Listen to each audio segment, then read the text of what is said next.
Presented by Purulia Panjumia.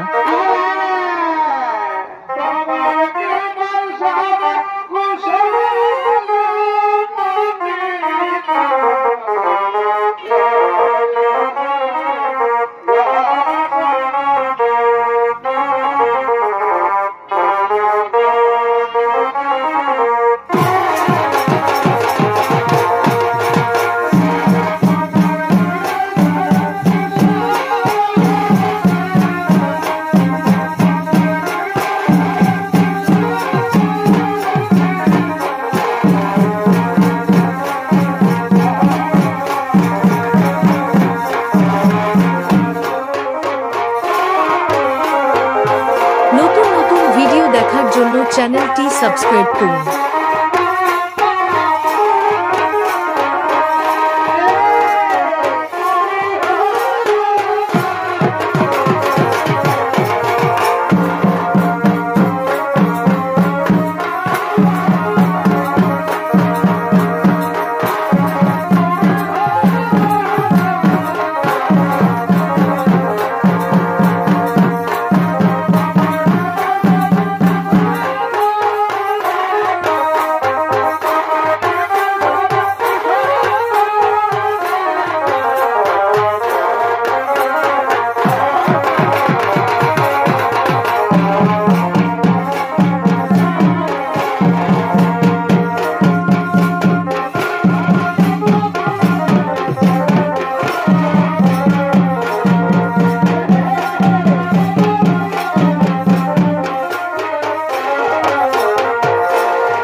সভাসদগণ অরে মন্ত্রী সেনাপতি সভাসদগণ, আজ আমি নীলমাধবের কথা জানতে পেরেছি। কি করে আমার প্রত্যক্ষ দর্শন হবে এই চিন্তায় আমি মর্মাহত। তোমরা কি পারবে আমার বড় বাচ্চা পূর্ণ করতে? মহারাজ, কোথায় নীলমাধব? কি করে তার ভোজন ভোজন করতে হয় আমরা কিছুই জানি না। তাহলে কি করে আপনাকে নীলমাধব দর্শন করাতে পারি মহারাজ? ওরে মন্ত্রী সেনাপতি সভাসদগণ, আজ আমি স্বপ্নে দেখেছি, আজ আমি স্বপ্নে দেখেছি ওই নীলগিরি পর্বতের মাঝে রয়েছে নীলমাধবের বিগ্রহের মূর্তি। সেখানে গেলে বুঝতে পারবে কি করে তার ভোজন ভোজন করতে হয়। কিন্তু কিন্তু কি মহারাজ, কিন্তু কি? আপনি যদি আদেশ করেন মন্ত্রী সেনাপতি, অত সহজে নীলমাধব দর্শন হবে না। ওই কত বড়ই দুর্গম, পদে পদে বাধা বিপত্তি, সমস্ত বাধা বিপত্তি অতিক্রম করে তোমরা কি পারবে যেতে নীলগিরি পর্বতের মাঝে? মহারাজ, অযথাই আপনি চিন্তিত হবেন না। আপনি হয়তো জানেন না আপনার রাজ দরবারে রয়েছেন বিচক্ষণ ব্যক্তি, যিনি শৌর্য বীর্য সর্বগুণে সম্পন্ন। তিনি আর কেন, তিনি হলেন আপনার আমাদের অতি পরিচিত আমাদের প্রিয় সভা কবি বিদ্যাপতি। আপনার মনের অভিলাষ পূর্ণ করতে তোমার বিলম্ব কেন? তোমার বিলম্ব কেন? চলো বিদ্যাপতির নীলগিরি যাত্রা আয়োজন করি।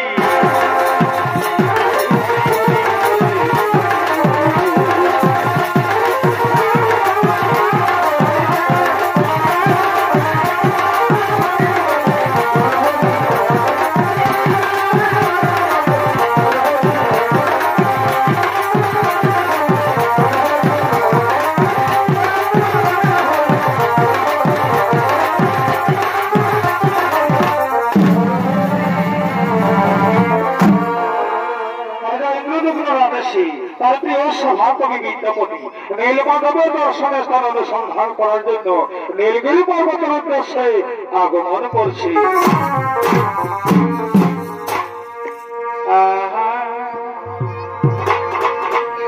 এবার গিয়েছিলাম মধুপুরী, এবার গিয়েছিলাম মধুপুরী,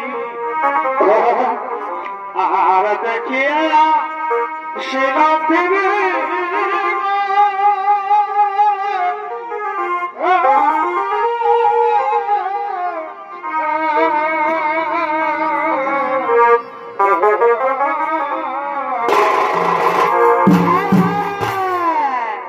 গিয়েছিলাম মধুপুরী, আর দেখিয়া ছিলাম ফিরে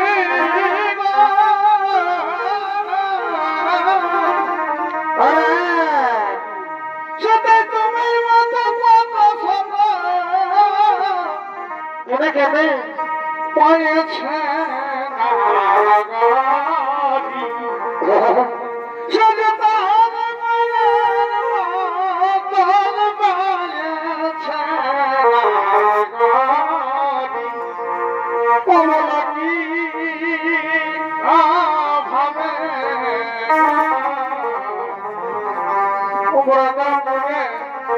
আসিবে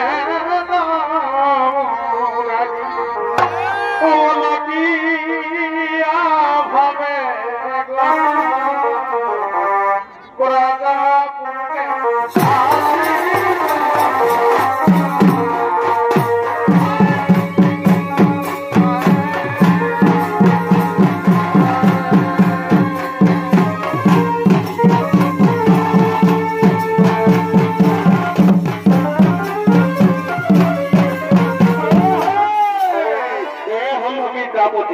নীলমাধবের দর্শনের স্থান অনুসন্ধান করার জন্য নীলগিরি পর্বতের উদ্দেশ্যে আগমন করছে। আর বিদ্যাপতির ভূমিকা নিয়ে যিনি নৃত্য পরিবেশন করে দেখাবেন উনি হলেন বাড়িয়াপ্রগামী নৃত্য এক বলিষ্ঠ শিল্পী ওস্তাদ প্রণব কুমার মাহাতো।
পরিবেশ ফুলে ফুলে সুসজ্জিত হইয়াছে। দূর থেকে ভেসে এসে পাখির কলরব কোথাও ময়ূর খেলা করছে। এটাই বুঝি নীলগিরি পর্বত, যেমন চিরম শব্দ বিরাজমান। ঠিকই তো, এরূপ মর্মগ্ধকর পরিবেশ সারাকে নীলমাধব থাকতে পারে, কিন্তু না, এই দুর্গম পথে হাঁটতে হাঁটতে ক্ষুধায় তৃষ্ণায় প্রাণ যাই যাই অবস্থা। আমি ওখানে কি করবো? ওই যে দূরে একটি পুকুর দেখা যাচ্ছে, সেখানে জল পান করে ওই গাছের ছায়ায় বিশ্রাম করে আবার সন্ধান করবো নীলমাধব। হাঁটতে হাঁটতে খোদায় তৃষ্ণায় ক্লান্ত হয়ে বিদ্যাপতি বসে পড়ল নীলগিরি পর্বতের মাঝে। এমন সময় নীলগিরি পর্বতের এক ছত্র অধিপতি বিশ্ববসু সবরে একমাত্র কন্যা ললিতা সবর তার সঙ্গী সাথীদের নিয়ে ওই স্থানে ফুল তোলার জন্য করছে আগমন। অবনে কি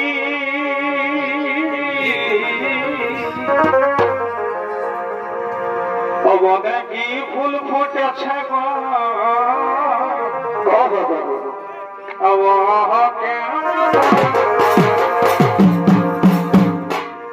আর করছে ফুলের মধুখানে,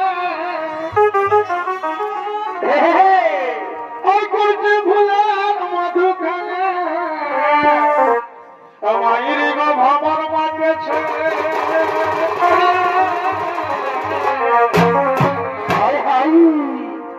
বনে কি ফুল ফুটেছে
যত পারো মনে খেলো আর বুঝতে পারি ধনী তোমার ছলনা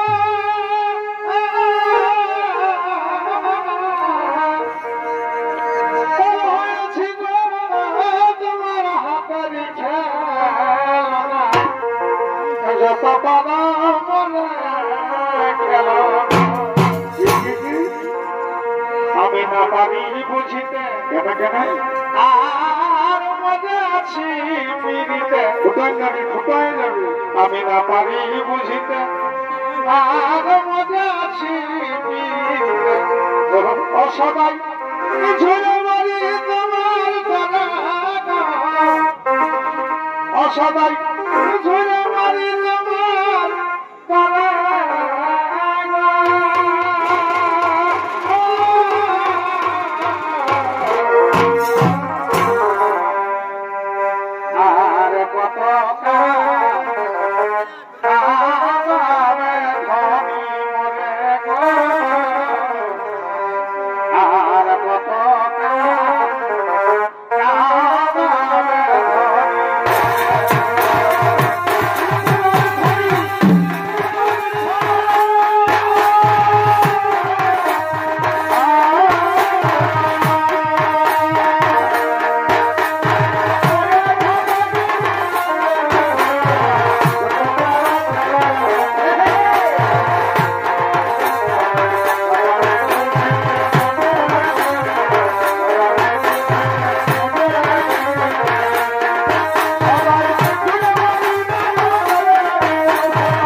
নতুন ফুল তুলে নিয়ে যাও কেন? ও তোমরা বুঝবে না, ও তোমরা বুঝবে না। আমার পিতা বিশ্বাসে সবর প্রতিদিন নীলমাধবের পূজা অর্চনা করেন। এমনকি পিতার মুখে শুনেছি স্বয়ং নীলমাধব নাকি আমার পিতাকে দর্শন দেয়। আজ পর্যন্ত আমার পিতা ছাড়া নীলমাধবের কেউ দর্শন করে। এই তো সুন্দরী যুবতীর মুখ থেকে নীলমাধবের নাম শোনা যাচ্ছে। তাহলে সেই সুন্দরী নীলমাধবের সন্ধান জানে এই সুবর্ণ সুযোগ কিছুতে হাতছাড়া করবো না। ছলে বলে কৌশলে যে কোনো প্রকারে নীলমাধবের সন্ধান আমায় জানতেই হবে। তুমি সুন্দরী যুবতী নারী, তোমার রূপের ছটায় সমগ্র নীলগিরি পর্বত আলোকিত করে রেখেছে। কি বা নাম, কোথায় ধাম, কি বা তোমার পরিচয়? আমি বিশ্বাসে সবরের একমাত্র কন্যা। আমার নাম ললিতা সবর। পিতার আদেশ মতো ফুল তুলতে এসেছি, কিন্তু আপনার পরিচয় বর্ষারূপ দেখে মনে হচ্ছে নিশ্চয়ই কোন রাজকুমার। দেখি ভ্রষ্ট হয়ে এসেছে বুঝি। তুমি জানো না কুমার, আজ পর্যন্ত নীলগিরি পর্বতে কেউ আসেনি। তুমি কি জন্য এসেছো কুমার? আমি কোন রাজকুমার নই সুন্দরী, আমি হলাম ইন্দ্রদেব রাজার সামান্য সভা কবি। আমার নাম বিদ্যাপতি। নীলমাধবের সন্ধান করতে নীলগিরি পর্বতে এসেছি। কিন্তু সুন্দরী, তোমার রূপ যৌবন আমায় আকৃষ্ট করেছে। এসো সুন্দরী, আমার আরো কাছে এসো, আমায় ধরা দাও। আমি তোমার প্রেমের বন্যায় ভেসে যাব। না কুমার, তা কোনদিন সম্ভব নয়। কেন কেন সুন্দরী, আমি কি তোমার উপযুক্ত নই? না কুমার, আমি সে কথা বলি না। আমি যে সবর জানি। তুমি ছয় না ছয় কেন কেন তুমি ছয় না ছয় না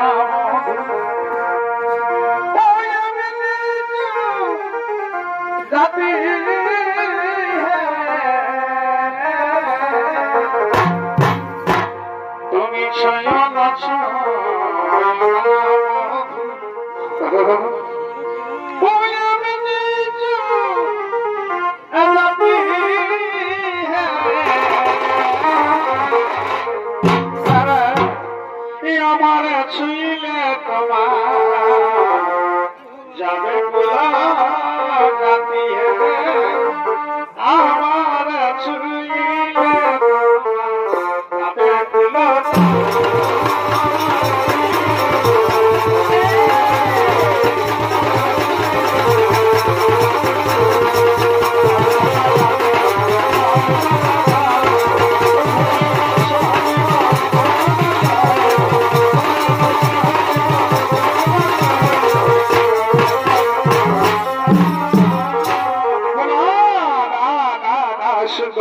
আমি কোন জাতি বিদেশের মূর্খ নই আমি তোমাকে মন করে পেতে যাই আমি যে কাপড়ে জর্জরি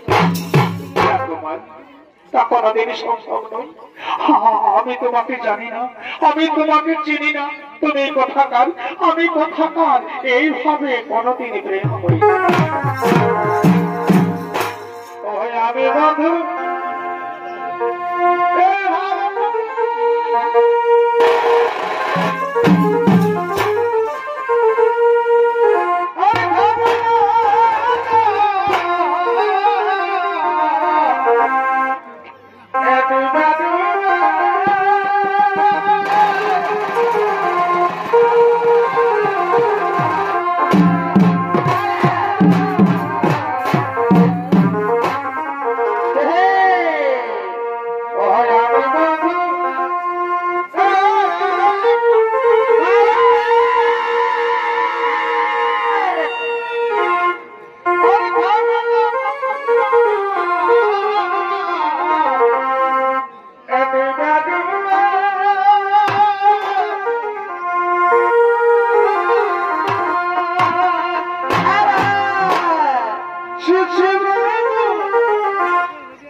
আমি কোন ছলনা করতে জানি না এ কথা বলো না সখী আমি ছলনা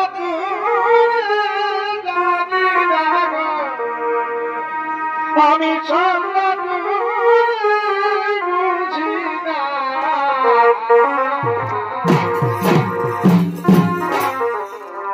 এ কথা বলো না সখী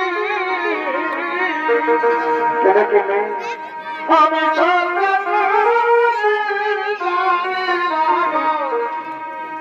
আমি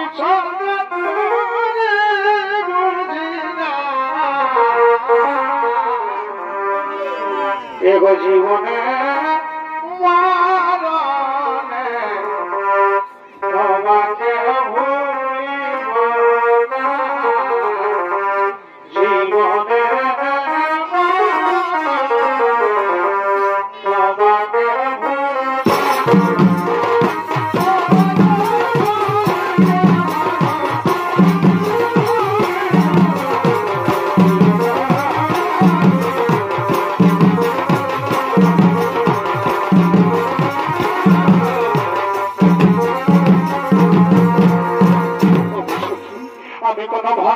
নয় সাথী, আমি কোনো ছলনা করতে জানি না।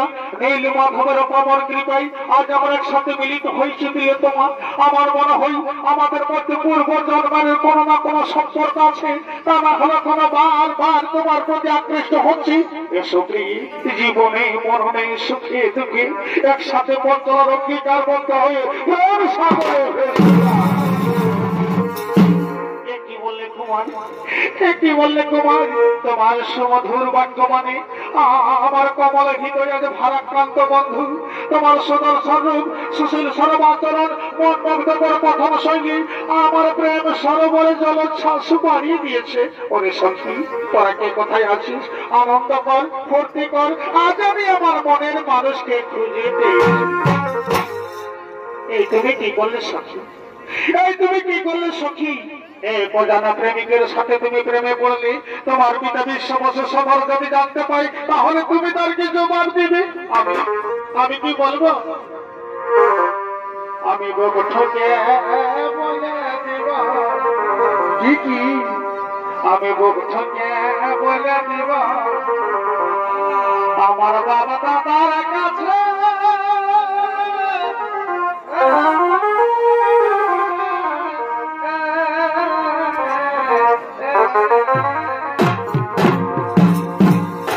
আমি ঠকে বলে দিব আমার বাবা দাদার কাছে। এই বলেই বলো বলবো লাইফ টাইম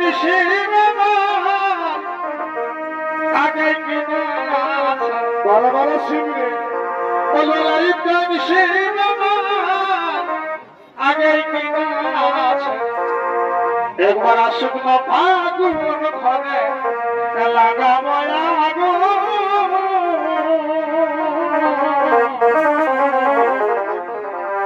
যেমন হলে বধু তোমার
আমি বিশ্বাবসে সবার তুই কিনা বলে কন্যাকে প্রেমের জলে ফেলেছিস, তোকে আমি ছাড়বো না।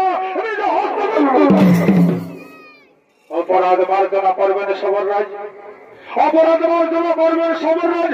আমি শুধু আপনার মেয়ের কারণে আসিনি, আমি এসেছি নীল মাধব নীল মাধবের সন্ধান কোনদিন পাবি না। ওরে ওই বসন্তকে বন্দি কর নিয়ে চল আজে কাজ হলে ভালো দেবতার আমার একটি অনুরোধ রাখুন সবররাজ। আমি শুধু আপনার কন্যাকে ভালোবেসেছি, অন্যায় কিছু বলছি। তাছাড়া আপনার কন্যা আমাকে মনে প্রাণে চাই। আমরা দুজনাই বিবাহ করে সুখে সংসার সুখে সংসার করবো। ওই বসন্তকে ঘিরে ফেল, কোন দিকে যেন পালিয়ে দিতে না পারে। আমায় ঘিরে ফেলেছে, আমি এখন কি করবো? এই প্রভু নীলমাধব, হ্যাঁ প্রভু নীলমাধব, আপনার সন্তান করতে এসে বড় বিপদে পড়েছি। এই সমগ্র হাত থেকে রক্ষা করুন প্রভু, এই সমগ্র হাত থেকে রক্ষা।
পিতা না, ও কারণে রাজুর বিদ্যাপতির মৃত্যু দণ্ড দিলেন না পিতা। পিতা গো, পিতা যুগে যুগে ভালোবাসার জয়ী হয়ে আসছে, আজকেও তার কথা হবে না, আজকেও ভালোবাসার জয়ী হবে এই পিতা। পিতা গো, পিতা বিদ্যাপতি যদি আমাকে ভালোবেসে অন্যায় করে থাকে, তাহলে তো আমিও বিদ্যাপতিকে ভালোবাসি, আমিও সমান অপরাধী, আমাকেও মৃত্যু দাও পিতা, আমাকেও মৃত্যু দাও। কাজ আমি করতে পারবো না। খবর কৃপাই আপন বলতে তুই আমার একমাত্র আদরের কন্যা, তোকে আমি কি করি মৃত্যু দণ্ড দিবা? ওঠবা ওঠবা পাবো। যদি আমি নীলমাধবের একান্ত অনুগত ভক্ত, তবু কেন যে আমার মনে প্রাণে এক অহংকারী আসরিক শক্তি বিরাজ করতেছিল, তাতে চোখের জলে ধুয়ে মুছে দিয়েছিস মা, আমার জ্ঞান চক্ষু খুলে দিয়েছিস। বলবা আমার কাছে তুই কি চাইবা? পিতা, পিতা গো, বিদ্যাপতি এবং আমার ভালোবাসাকে স্বীকৃতি দাও পিতা, মেনে নাও পিতা। আমরা দুজনের বিবাহ করে সুখে ধর্ম পালন করবো পিতা। আর পিতা গো, বিদ্যাপতি যে কারণে নীলগিরি পর্বতে এসেছি, আমাদের ইষ্ট দেবতা সেই নীলমাধবের দর্শনের স্থানটাকে নিয়ে চলুন। কাজ আমি করতে পারবো না মা, আমি যে সত্যবন্ধী, আমি ছাড়া নীলমাধবের সাকার দর্শন আজ পর্যন্ত কেউ করিনি, ওর স্থান আমি কাউকে নিয়ে যেতে পারবো না মা। বাগো, এই কথা ছেড়ে দিয়ে তুই যা বলবি আমি তাই করবো মা। তবে ঠিকই আছে পিতা, তবে ঠিকই আছে পিতা। রইল তোমার অহংকারে আমরা হট্টলিকা, রইল তোমার রাশি রাশি অলঙ্কার, সব কিছু ত্যাগ করে চললাম আমি আমার মনের মানুষের সাথে। চলে বিদ্যাপতি, আমরা এক্ষুনি স্থান থেকে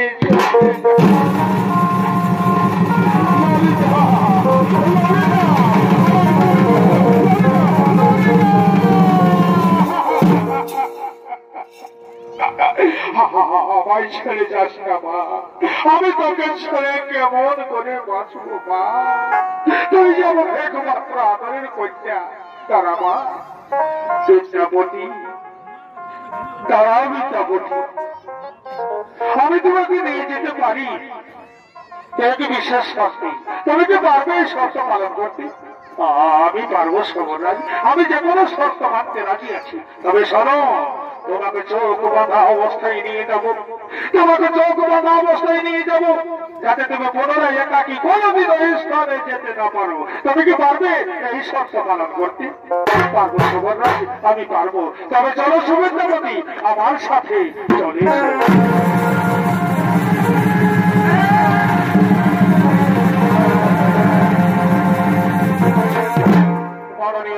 মন্ডলী, আমার মা বোনেরা, বিশ্ববসের সফরের সহযোগিতায় বিদ্যাপতি নীলমাধবের দর্শন স্থান দেখার পর সঙ্গে সঙ্গে রাজা ইন্দ্রদগ্নকে জানাই।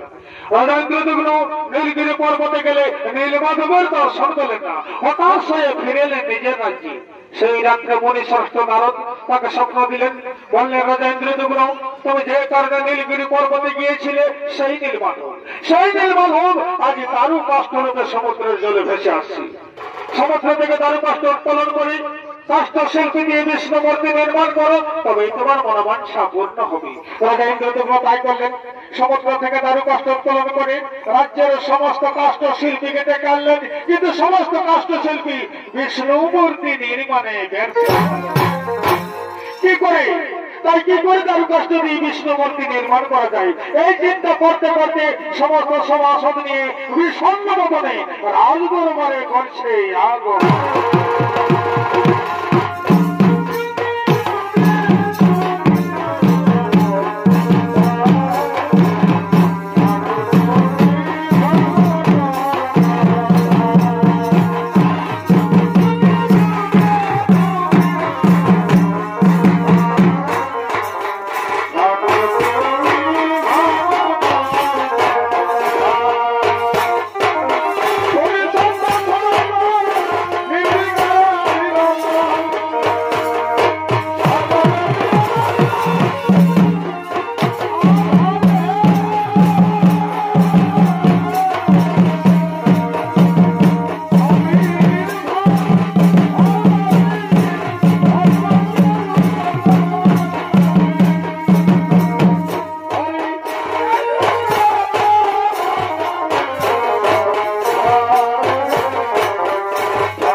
সেনাপতি সভাসদ করি। এই জীবনে আর আমার হল না নীলমাধবের সাকারুক দর্শন। আমার রানী পণ্ডিতা উৎকণ্ঠিত চিত্তে গেছে নীলমাধবের সাকারুক দর্শন করার জন্য। আরো বলেছে নীলমাধবের সাকারুক দর্শন না হলে সাগরের জলে প্রাণ বিসর্জন দেবে। আর আমি যদি কিছু হয় আমিও বাঁচব না, আমারও দেহান্তর হবে। রাজ্যের সমস্ত কাষ্ঠ শিল্পী বিষ্ণুমূর্তি নির্মাণে ব্যর্থ হলো। তবে ঠাকুর আমার কাছে আরো পরীক্ষা চাইছে। সারাদের সকলে দিবারাত্রি ভজন পূজন করে আসছি, তবে কেন ঠাকুর আমার প্রতি এখন আচরণ করছে? তোমরা চোখ করে আছো কেন? বলো বলো, আমি এখন কি করবো? হে মহারাজ, হে মহারাজ, আপনি চিন্তিত হবেন না। ওই যত এক ব্যক্তি দেখা যাচ্ছে সোজা রাজ ভবনের দিকে আসছে, দেখা যাক উনি কোন সুসংবাদ আনছেন কিনা। ততক্ষণ ওনার অপেক্ষায় আমরা বসে পড়ি।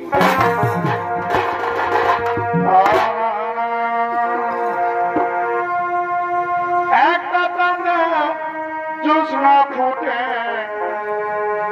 ওই তারাটা নাই, একজনে হয় মনের মানুষ অন্য ধরা।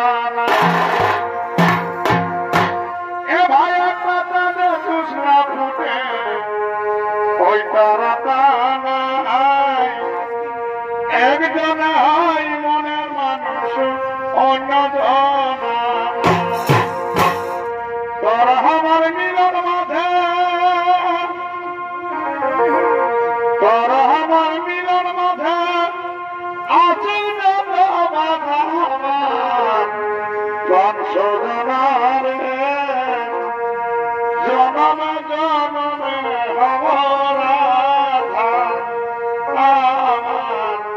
সংশোধনার জনমে জনমে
মহারাজ, আমার নাম অনন্ত মহারানা, আমার নাম অনন্ত মহারানা।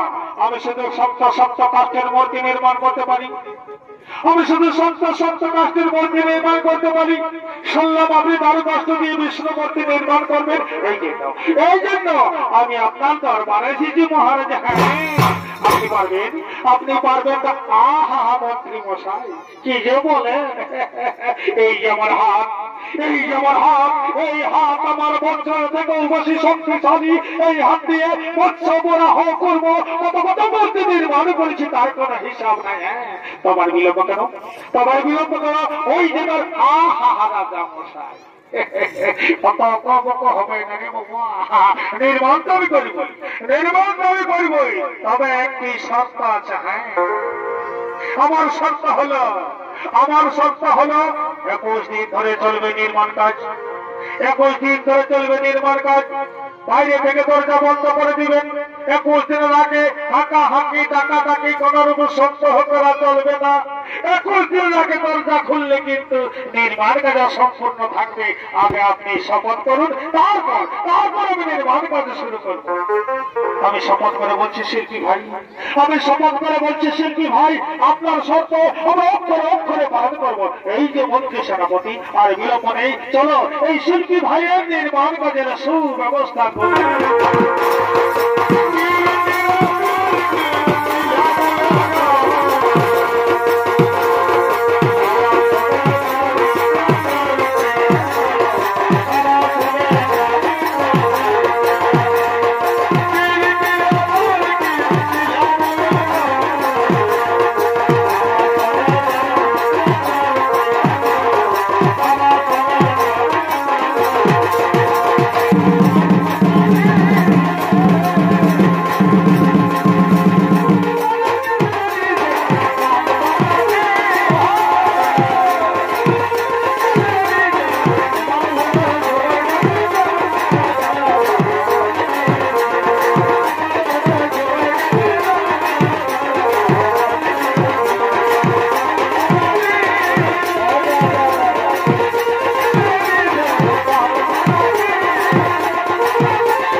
স্ত্রী রানী গন্ডিকা ও পণ্ডিত চিন্তে সোজা রাজ মন্দিরের দিকে করছে আগমন। আমার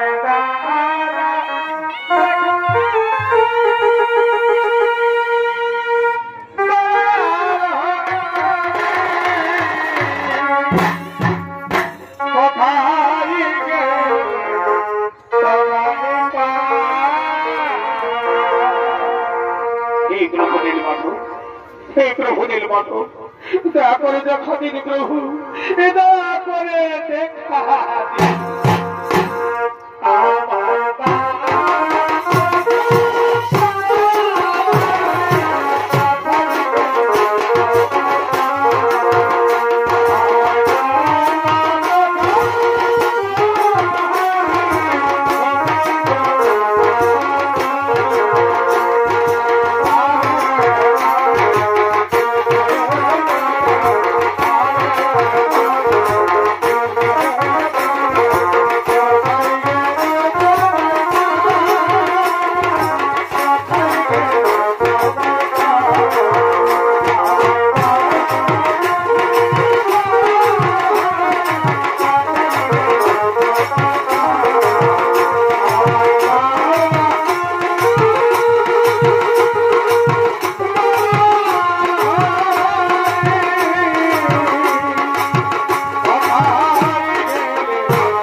মন্দিরের ভিতর থেকে কোন আওয়াজ শোনা যাচ্ছে না কেন?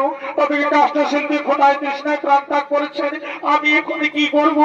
এ মহারাজ,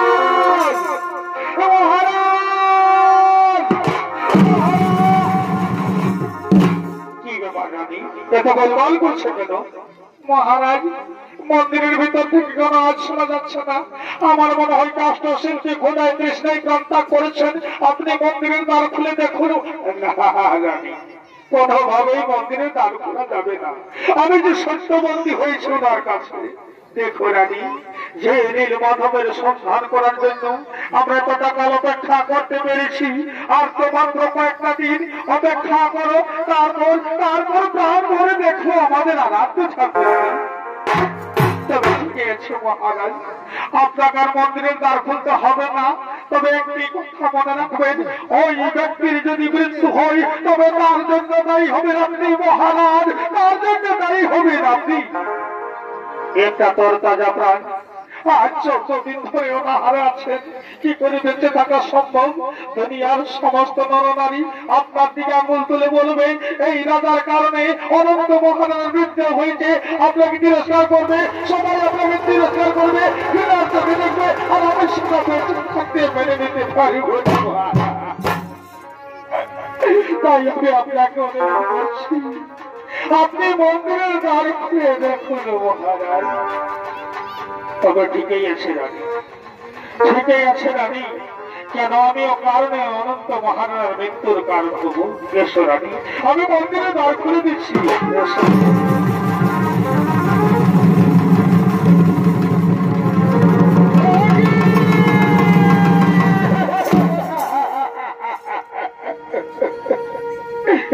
আমি কি করলাম প্রভু, আমি কি করলাম প্রভু, আমি কি দেখি। হে প্রভু, হে প্রভু, নারী বুদ্ধিতে পরিচালিত হয়ে আমি এ কাজ করে ফেলেছি প্রভু। আমাকে আপনি ক্ষমা করেন প্রভু, আমাকে আপনি ক্ষমা। হে দুনিয়ার পুরুষ সমাজ, হে দুনিয়ার পুরুষ সমাজ, আমি সবাইকে অনুরোধ করছি, কেউ কোনদিন নারীর কথাই চলবে না, নইলে আমার মাথা নমস্কার। রাজা ইন্দ্রদম্ন, রাজা ইন্দ্রদম্ন, উঠো। অনুতাপ করার কোনো কারণ নেই, আমাকে দর্শন করো। আমি স্বইচ্ছায় এই রূপ পরিগ্রহ করেছি। আমি অনন্ত, আমি অদ্বৈত, আমি পরম ব্রহ্ম, আমি রজ তম, আমি সত্য শিব সুন্দর, আমি এই যে আমি ব্যক্ত হব এই রূপে কলিযুগে, আমি এই রূপেই প্রবর্তিত হব। এই ক্ষেত্র পুরুষোত্তম ক্ষেত্র রূপে পরিচিত হবে। বিশ্ব বসু সমরে উত্তরাধিগণ দৈতাপতি হবে। দ্বিধাপতি ব্রাহ্মণের ঔরসগত সন্তানগণ আমার পূজা করবে। সবর স্ত্রীর গর্ভজাত সন্তানগণ এর সুপকারিত হবে। এই ক্ষেত্রে কোন জাতির ভেদ রইবে না। যে হস্ত প্রসারিত করে আমাকে চাইবে, কেবল ভক্তিতেই আমাকে পাইবে। আমি তোমার নিষ্ঠা ও ভক্তিতে শান্ত, তুমি যেমন প্রার্থনা করবে করো। হে প্রভু, হে প্রভু, আপনার কৃপায় যেন এই কলির মানব কীট পতঙ্গ সৃষ্টির সমস্ত জীব যেন আপনার ভক্তি সাধনায় মগ্ন হয়ে কুশলেই বেঁচে থাকতে পারে, এটাই আমি আপনার কাছে প্রার্থনা করছি প্রভু, এটাই আমি আপনার কাছে প্রার্থনা করছি। এসো রানী, এসো রানী, আরাধ্য ঠাকুরের আমরা আরাধনা করি।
নমস্কার মাননীয় দর্শক মন্ডলী, আমার মা বোনেরা সকলকে সদা সদা নমস্কার জানিয়ে সমাপ্ত করলাম ওই ধামের মাহাত্ম্য কথন হইতে।